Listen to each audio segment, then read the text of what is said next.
Thank you for tuning into the GSMC Soccer Podcast brought to you by the GSMC Sports Network. We have a great show for you today. We will be discussing the Chelsea-Manchester United fixture this weekend, the 1-1 draw. We'll discuss Arsenal's loss to Newcastle and their title hopes this season. We'll talk about this weekend's Premier League fixtures overall as a whole. We'll also discuss Tuesday's Champions League fixtures, some interesting fixtures coming up that we will preview. And make sure you stick around for the end of the show. I'll be giving you my reaction to some of the top headlines going on in the soccer world. If you have a question during the show, we want to hear your input. Is a big part of what makes the show successful, and your input is a big part of what makes you so successful, and we thrive on your energies and insights. Whether it's a quick comment, a thoughtful question, or an opinion you just have to share, please don't hesitate to drop it in chat. And if you want to make absolutely sure your message stands out and gets featured on the show, there's an easy way to do that. Use the super chat feature. Just click the $ at the bottom of the chat box to send in your super chat. This guarantees that your super chat gets read on the air, and it's also a fantastic way to support our channel. We rely on your support to keep bringing you the sports content you love, and we appreciate every bit of it. So go ahead and let us know what you're thinking. Hit that super chat button, and let's keep this show as interactive and exciting as possible. And if you prefer, you can always go to the GSMCpodcast.net to tip, donate, or just leave a comment or question there. We couldn't do what we do without your amazing support, and we're so thankful to have you as part of our community.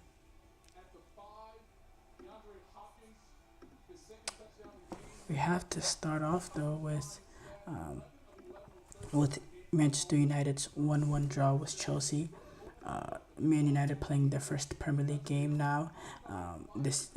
Since firing Eric Ten Hag, and they were able to get the result. If you can say, obviously drawing at Old Trafford is never a success, but with the fact that we know the situation United find themselves this season, and playing the first game with Van Nistelrooy as the interim manager, we know Ruben Amorim is going to come in the November international break, so there is some games he's going to have to oversee at United.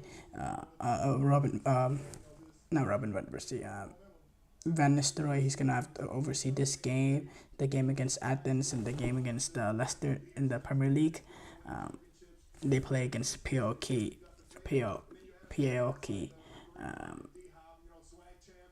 So they're not actually Athens, but PAOK FC. There's those games that he's gonna have to oversee, and so far, I mean, getting that result against Chelsea, a Chelsea team that's been flying high, and they made Chelsea look pedestrian at times, although they look pedestrian themselves at times. Man United did. Really say the quality from both teams was lacking, and I thought the final ball from both teams was a little bit off. I thought Chelsea didn't get in behind as much as I expected them to do. Didn't take advantage of the pace that I thought Chelsea could take advantage of with their front line players.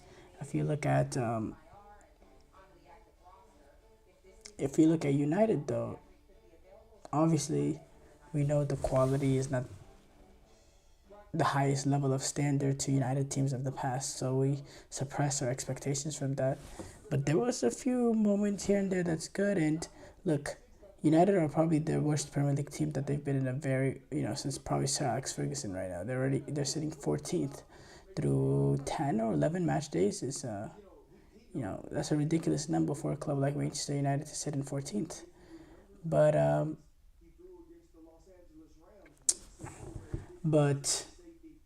it's the reality of what United find themselves in at this moment, and they were able, in this game against Chelsea, they were able to take the lead. Penalty in the 70th minute. Bruno Fernandes slotted it away after Højlund drew a penalty with the keeper coming out. Robert Sanchez trying to close up as much space as possible, caught Højbjerg, who tried to get around him. I thought Højbjerg had an opportunity there to get the goal himself, but when Chelsea conceded 1-0, as a Chelsea fan, I was an extreme. I mean, obviously, when you concede that late on, you're always thinking the worst. But it's definitely not like United in the past, playing United at Old Trafford. In the past, United take the lead at Old Trafford, forget about it. This time around, I thought Chelsea, they could play themselves back into the game. I thought in the periods of the first half, Chelsea were decent. Other periods, they were pretty bad. And I thought in the second half of this game, you know, you can't really.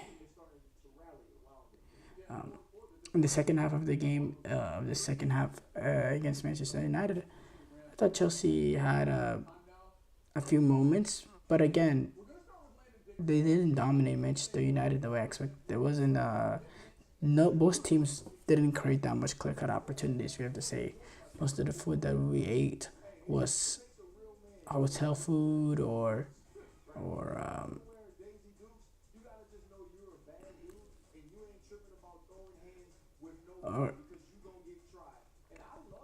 I'm sorry. But no, as far as Chelsea though, uh, it's uh, it's really it really is a in that second half going up against Manchester United. Uh, there was certain periods where they were able to create an opportunity here and there, but didn't necessarily dominate any period of that game the way I expected. Chelsea too. I thought Chelsea were going to be able to create a lot of opportunities, playing in behind the United back line, taking advantage. But I thought United did a good job of not leaving themselves too open. That United did a good job in that. I thought United were able to take the air out of the ball in certain periods of the game. But but at the end of the day, uh, I think a point for both teams is not the worst point. Obviously, with Chelsea, they're in the midst of a top four race. They had a big result in Villa that could potentially help them down the line. Villa been struggling a little bit recently. United, they're just trying to be in a position where they can make something out of this season that's been pretty bad up to this point. Uh, that's it. Simply, it comes down to they just it's been garbage season so far, 14th place, and they're trying to get as much points as they can till the new manager comes in, and then we'll see from there. I do have to say that Caicedo's second half goal, absolutely brilliant. Absolutely brilliant. What a strike to control that on the volley. I thought I thought you know when United scored, yes, I wasn't incredibly nervous, but I did think, okay, how's the opportunity gonna come? And if it comes, will we take advantage? Well, boy, did Caicedo take advantage. And you would argue, we were a little lucky to survive just based on that shot. But if you look at the overall 90 minutes, it wasn't, or let's say the first 70 minutes, would you say it was really a fair result that United were leading 1-0? Were they the better team in that game? I disagree. If you believe that, I completely disagree. Do you believe United were the best team? Uh, it's simple as that. No, I don't. But they were professional in the way that they did it. Um, and yeah, so Chelsea, they're right now fourth place in the table with 18 points, which is a really good start for them. You know, despite two losses that they suffered to Liverpool and Manchester City. As far as Arsenal, they're sitting in. They're sitting at 13th place with this point today. They move up a point above West Ham. Um, but no, they just need to survive. And to be honest, it's not the most difficult task. You got a midweek Europa League game, and then you got against PAOK Athens, and then you play. I believe Manchester United take on. Who did United take on actually?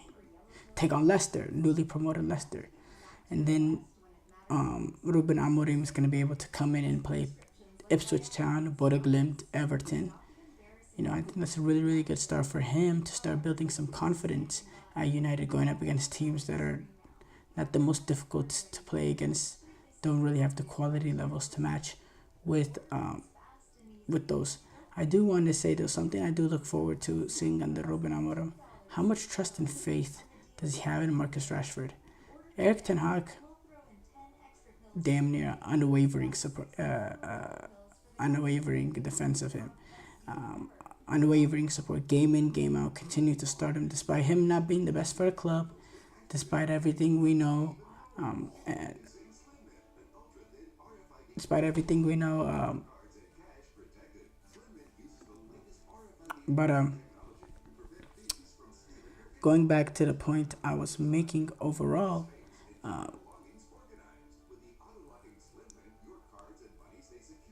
this is that Caicedo goal was a really, really good goal. I want to re-emphasize it. I'm just seeing it again. The way he controlled that on the volley, on the first touch, hitting that volley, he controlled it, yes, but the way he hits that volley first time, I mean, it's a ridiculously good goal. It's a ridiculously good feeling. But I'm talking to people in general, and they're thinking the goal is overrated, and I'm just like, I'm not talking to people, but normal people, by the way. I'm talking to, United and Chelsea fans. They happen to, But I thought it was a great goal. That was really, really good goal. But overall, I think it's a decent point for both teams. Short break here coming up. When we come back, we will do a reaction to why Arsenal. We'll discuss whether Arsenal can still compete with in the Premier League after the loss to Newcastle. I feel like I'm losing my mind. Is everybody in the world blind? Please, Lord, give me a sign, a sign. I feel like I'm losing my mind. Is everybody in the world blind? Please, Lord, give me a sign, a sign.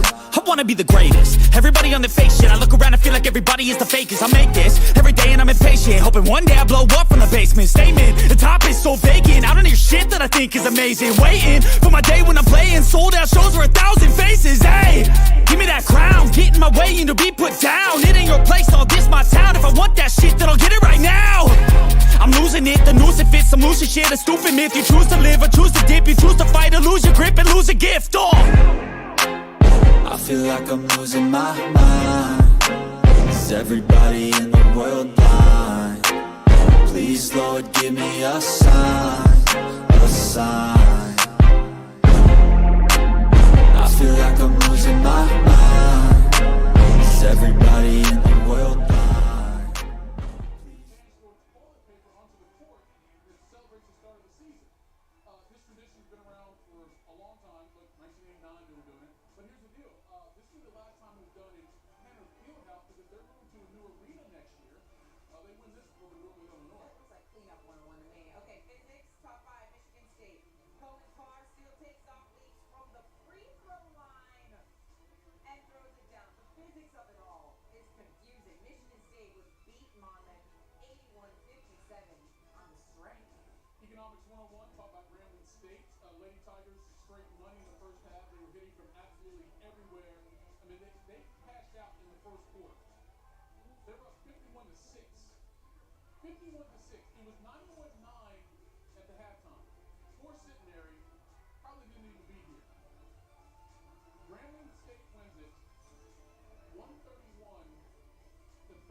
Before the break, we did a full reaction to United's draw with Chelsea. We move on. Arsenal drop points yet again. It is another loss for Arsenal as they for me it's incredible I'm saying these words. Dropped to 5th place now with 18 points after a second straight loss. This time suffered to Newcastle, 1-0 loss to Newcastle. Now, before we go deep in the ramifications of this game and all that sort, let's just analyze this game. I thought Arsenal looked like a team that lacked cutting edge, despite possession with the early goal, despite dominating possession due to the early goal from Alexander Isak. Didn't really seem like they had any attacking intent. Didn't create any clear cutout opportunity besides that one set piece opportunity throughout basically the entire game. They had one good opportunity in stoppage time. And they looked a team devoid of creativity, devoid of ideas. Looked like a team that didn't know how they were going to get the breakthrough. Look, this is a team that, and I don't want to keep making excuses for them because the performances are not good enough. But this is a team that ridiculously misses Martin Odegaard. Martin Odegaard was the most creative player at that club in the midfield. He was the one that could get on the ball, be able to dribble past the player, to play in tight spaces, but also have the ability to play in between the lines, find that ball, and help unlock defenses. They don't have that right now. And when you don't have that, you tend to rely on the creativities that you get elsewhere. Specifically, you look at other teams that have been able to deploy this,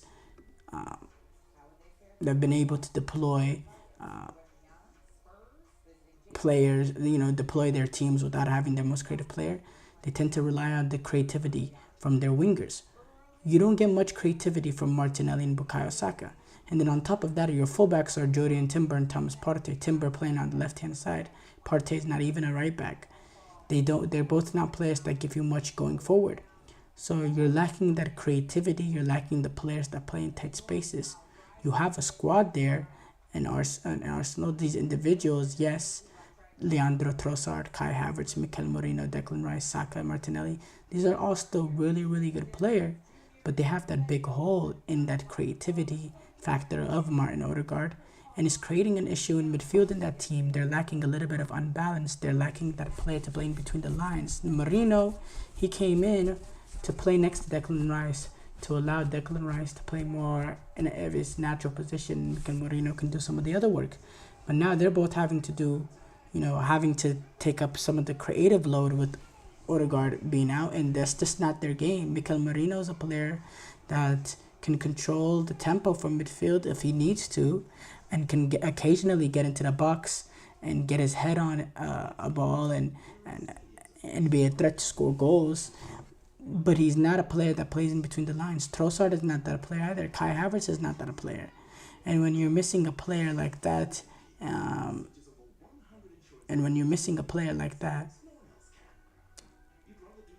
it makes it difficult. There's not many teams that can lose their most creative player and not miss a beat.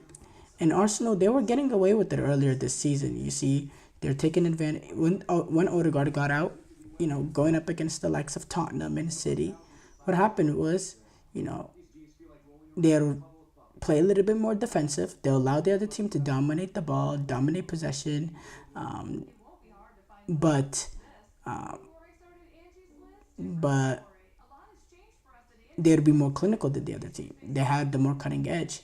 They relied on individual moments of quality from the players like Calafiori and that goal against City.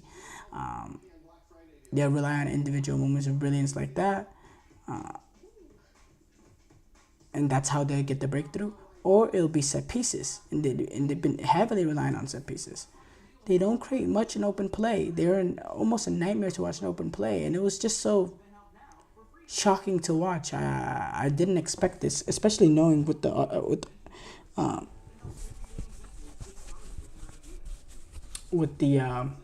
quality this Arsenal team have, and to look as devoid of creativity as they've looked. And I don't want to go on and on about it, but there's a clear issue there. And Mikel Arteta, he started off the season playing a little bit more defensive, and my original theory on that is because he wanted to be able to get past the early fixtures where they had a slip up last season, and just so they don't look back with any regret over how they treated earlier in the season. So whenever the bigger teams came, they played a more safer approach. Well, if that's the case, if that's what's going on, if that's the case, if that's what's going on, that's just a whole different conversation there to be had. It really is. But if you're Newcastle, they've gotten now a few wins like this where they haven't been necessarily the team that dominates possession or even dominates chances created for that matter. But they've been able to get a few professional wins here and there. This win, the Tottenham win. Right now they're sitting 4 wins and 3 losses and 3 draws, I believe.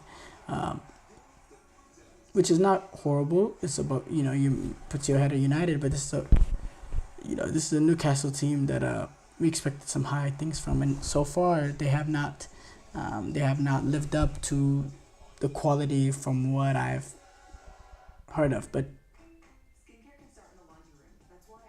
look. For me, Newcastle, they have a lot of some of the same players that they made the top 4 with. I don't understand why there's such a huge drop-off in the play. The performance is similar because or the results are similar, yes, but the performance is vastly different. They're both pretty poor, honestly, because Newcastle, their results have not been great this season. They've already lost 3 and drew 3. Yeah. But no, going back to the point I was making, or the question I was asking, can Arsenal still compete for the Premier League this season? I have to say, that's a very, very, very difficult question to answer because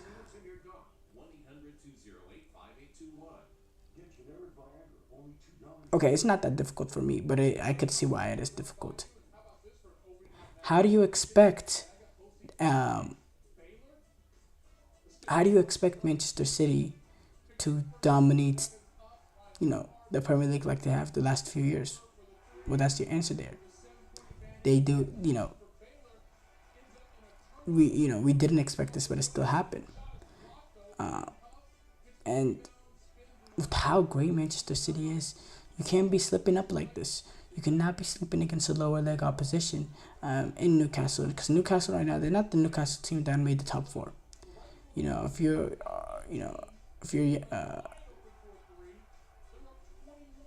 you cannot be slipping. But I think it's over. I think the point gap is just too vast. They're already sitting 7 points behind Liverpool, which I don't think is the worst deal in the world because, I'm sold on Arne Slot in Liverpool. I'm not sure if I'm unsold on the title on Manchester City being at 29 points. I don't think he necessarily believes that Enzo Maresca is a better manager than Pep Guardiola. Not Enzo Maresca.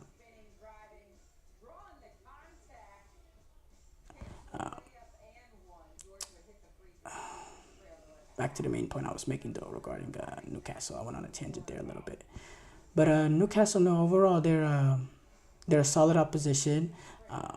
I believe they have taken a little bit of a step back from the year that they finished top 4. But look, if they can continue getting these sort of professional wins in games that, yes, maybe they don't dominate possession, that the other team is able to control the game in midfield a little bit more, but still they're clinical and they get their goals in the run of play. If they can consistently do this, so be them. The worrying side about Newcastle is, is this sustainable, the way that they've been winning? Because eventually it's going to bite them, and we see that they have 3 losses, so it already has. And then going back one last time with Arsenal, I don't see how they get past City. The Liverpool thing, and they only play Liverpool one more, so it's not like they really control their destiny there. 7 points behind Liverpool, that's a bad blow, but it really depends also on because City also lost, so I think that gave Arsenal fans a little bit better pillow to sleep on. But yeah, I still think this Premier League title race is at least over for Arsenal. Now, can Liverpool compete with Manchester City? That's one thing. But Arsenal, it only gets more difficult from here. You have to play Chelsea. You've already dropped points in 5 of the first 10 games. Yeah, let's just be realistic. Short break here coming up. When we come back, we will do a full reaction to this weekend's Premier League fixtures. Looking for your daily fix of sports talk without having to pay for it? GSMC Sports Network is available on YouTube. Just search GSMC Sports Network. Get your fix of daily sports talk shows on YouTube, absolutely free. NFL, college football, NBA, MLB, MMA, UFC, fantasy football, and so much more. GSMC Sports Network has shows running all day long, with new sports shows starting every 2 hours. Just like on your favorite cable sports channel, except GSMC Sports Network is absolutely free. Just search GSMC Sports Network on YouTube to catch one of your new favorite shows, like the GSMC College Football Podcast, Chip Shot Football Podcast, Hoops and Heels Women's Sports Podcast, GSMC Basketball Podcast, and so many more. Check it out for yourself. GSMC Sports Network, now available on YouTube absolutely free. Search GSMC Sports Network on YouTube right now.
After careful review of medical guidance and research on pain relief, my recommendations. Every home should have salon pots. Powerful, yet non-addictive. Targeted and long-lasting. I recommend salon pots. It's good medicine.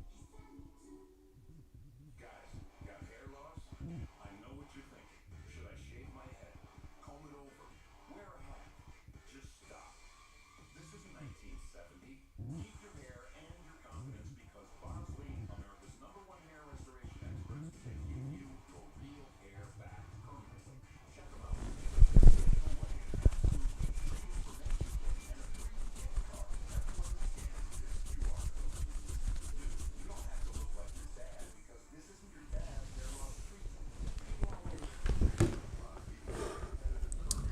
Before the break, we discussed whether Arsenal can still compete for the Premier League after the loss to Newcastle. We move on to do a full reaction to this weekend's Premier League fixtures. Now, obviously, we're not going to discuss the Arsenal-Newcastle game and the Chelsea United game because we've already discussed that.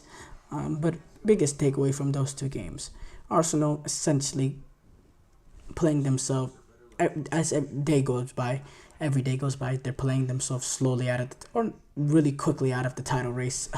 I said slowly, but it's November 5th, so that's not slow at all. And then Chelsea United, stalemate, boring draw, lack of quality on both sides. Nottingham Forest have been really good so far. Really, really good. And this is a team I think can battle for Europe, which is unbelievable that I'm saying this. I didn't expect much from them entering the season. I thought they'd be in the relegation race. And I look like a fool now. They got that a big win against Liverpool, and a lot of people just dismissed it as, Goliath, getting the victory over, or David getting the victory over Goliath. But no, Nottingham Forest, they have a professional way about them. They defend pretty solidly. They're managed by a really good manager, Nuno Espirito Santos, who I think was just not at the right club at the right time at Tottenham, and it didn't work out. But I think overall what he did at Wolves, now what he's doing at Nottingham Forest, I think he has a really good CV and is getting the best out of them. They're not too open defensively. They don't create enough. They don't concede opportunities. But going forward, they're able to have a set way to go about it. They're heavily reliant on Chris Wood, who's got another goal. I think that puts him to... let's see, where does that put him to? 8 goals. He's been brilliant, Chris Wood, and he's been a huge impact player on why they're sitting where they are after their 3-0 win over West Ham, who, disappointing way to bounce back, disappointing way to follow a good win that they had against United, and they're sitting right now 14th in the league. As far as Nottingham Forest, they're sitting 3rd with 19 points. They move ahead of Chelsea and Arsenal and Villa, who all drop points this weekend.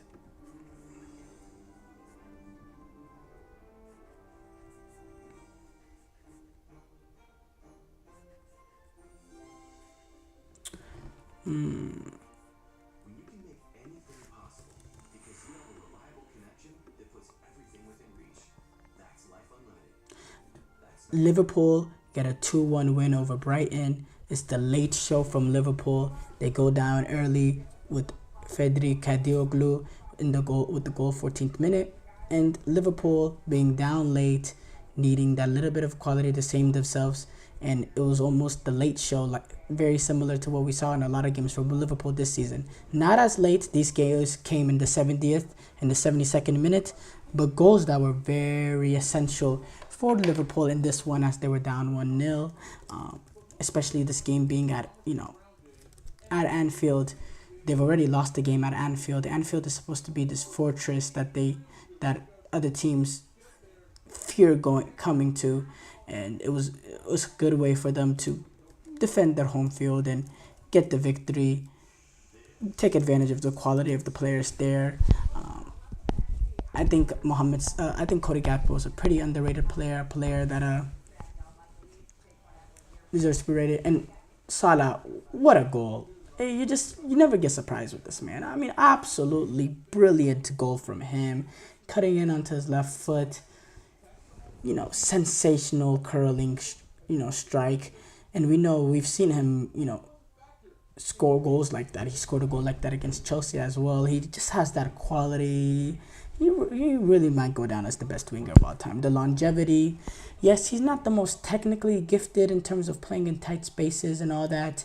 Yes, but the hunger and the elite work ethic and the elite mentality of always being at the right place at the right time, and his relentlessness to keep breaking goal scoring records. I think he thrives off this. I think every game is a mission for him to get the ball into the back of the net. Not saying that he values that over winning or anything, of course not, but it's something that he truly cares about, and he's a brilliant player with brilliant quality. And there was talks of him going to Saudi. He's too good for Saudi right now. He's way too good. This is a player that, if you're Liverpool, you try to wrap up. Obviously, you have some pressing needs outside of him with Virgil van Dijk and Trent Alexander-Arnold also being up for contract. But, Virgil van Dijk and Trent Alexander-Arnold, they don't get you 20, 25 goals a season. They don't.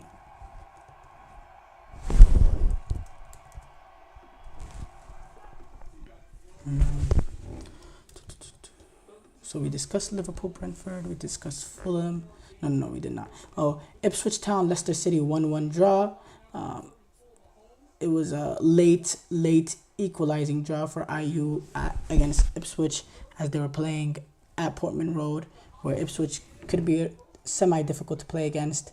I said about this game, Ipswich Town going up against a weaker team, they need to win this game. Heartbreaking wait, because they've had 4 draws and 5 losses, and you know, when you're in a relegation battle, 1 point gets you nowhere fast. It's the 3 points that make the difference. And after 10 games, they find themselves 5 draws, 5 losses, in 18th place, 2 points behind Crystal Palace, who are safe. Obviously, not the worst start or anything like that. It could be way worse, but 3 points is, you're going to need to take advantage of games against weaker opposition, in which, yes, Leicester's a weaker opposition this season relative to the rest of the Premier League. You need to be able to take advantage of those and win those games at home. As far as Leicester, they got the equalizer at the end, playing against the Ipswich team that could be difficult to play against. Obviously, the red card from Calvin Phillips changed the game, but obviously great result for